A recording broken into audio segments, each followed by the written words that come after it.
దుబాయ్లోని భారత కాన్సులేట్లో తెలంగాణకు అత్యంత అరుదైన గౌరవం దక్కింది. దుబాయ్లోని భారత కాన్సుల్ జనరల్గా తెలంగాణకు చెందిన 2008 బ్యాచ్ ఐఎఫ్ఎస్ అధికారి డాక్టర్ ఎమ్మడి విష్ణువర్ధన్ రెడ్డి నియమితులయ్యారు.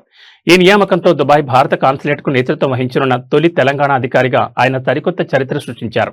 వరంగల్ జిల్లాకు చెందిన డాక్టర్ విష్ణువర్ధన్ రెడ్డి న్యూఢిల్లీ ఎయిమ్స్లో వైద్య విద్యను అభ్యసించారు. గతంలో హైదరాబాద్ ప్రాంతీయ పాస్పోర్ట్ అధికారిగా, తెలంగాణ ప్రభుత్వంలో పెట్టుబడుల ప్రోత్సాహక శాఖ ప్రత్యేక కార్యదర్శిగా బాధ్యతలు నిర్వర్తించారు.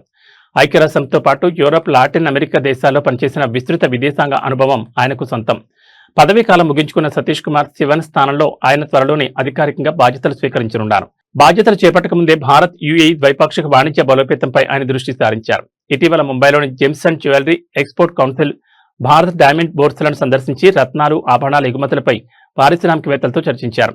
$101.25 బిలియన్ రికార్డు స్థాయి భారత్ యుఏఈ వాణిజ్యాన్ని మరింత ముందుకు తీసుకెళ్లేందుకు చర్యలు వేగవంతం చేస్తున్నారు.